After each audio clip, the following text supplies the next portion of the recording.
السلام علیکم عزیز طالبات، آج ہم برج کورس کے 38ویں دن کی سرگرمی حل کرنے جا رہے ہیں۔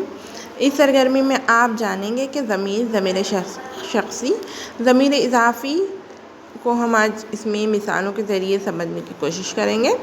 یہاں پر ضمیر کسے کہا جاتا ہے پہلے یہ سمجھیں گے۔ آؤ اہلیت پیدا کریں میں دیکھتے ہیں۔ میں لکھتا ہوں، دوسرا جملہ ہے تم نے یہ کیا کہا، تیسرا ہے کون آیا، اور چوتھا ہے انہیں بلاؤ۔ مندرجہ بالا جملوں میں رنگین الفاظ ضمیر ہیں، ٹھیک ہے، یعنی کہ میں، تم، کون، انہیں، یہ کیا کہلائیں گے؟ ضمیر، جس میں کسی کی طرف اشارہ کیا جا رہا ہے نا، یہ ضمیر کہلاتا ہے۔ یہ ضمیر اشخاص کے لیے استعمال ہوتی ہے۔ ان کی 3 صورتیں ہیں۔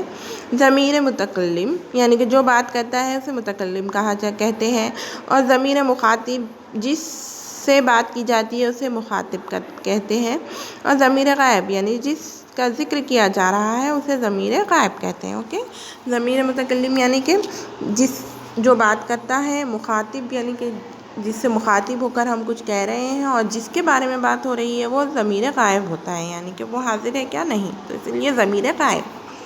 اب ضمیر کی جمع ضمائر ہے۔ ضمائر کی 3 حالتیں ہیں، یعنی ضمیر کی جمع کیا ہے؟ ضمائر۔ ضمائر کی کتنی حالتیں ہیں؟ 3، حالت فاعلی، حالت مفعولی اور حالت اضافی۔ اب یہاں پہ دیکھتے ہیں ضمیر کا نام۔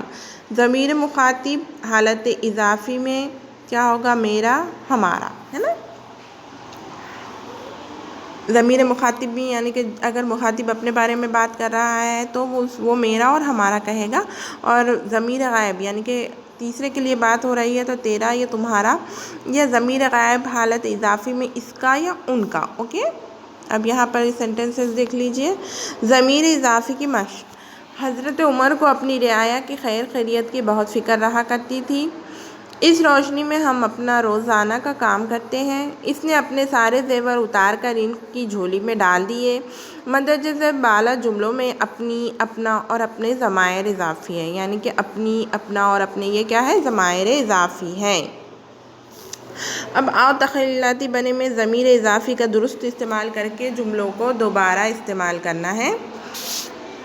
تو پہلا جملہ دیکھ لیجئے، ذاکر صاحب نے ان کی بیگم صاحبہ سے کہا۔ تو اب ان کی جگہ ہمیں کیا کرنا ہے؟ درست ضمیر اضافی لگانا ہے۔ تو ان کی کیا ہے؟ ذاکر صاحب نے اپنی بیگم صاحبہ سے کہا۔ اوکے، اب دوسرا سینٹنس دیکھ لیجئے، اسے اس کے کام میں مزہ آنا چاہیے۔ اب اسے اپنے کام میں مزہ آنا چاہیے، ہے نا۔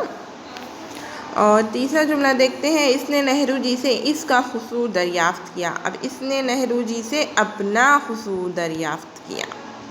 اوکے، یہ ضمیر اضافی ہم نے لگا کر جملوں کو درست کر لکھ دیا۔ ٹھیک ہے، جزاک اللہ، اللہ حافظ۔ اسے آپ اپنی نوٹ بک میں لکھ لیجئے۔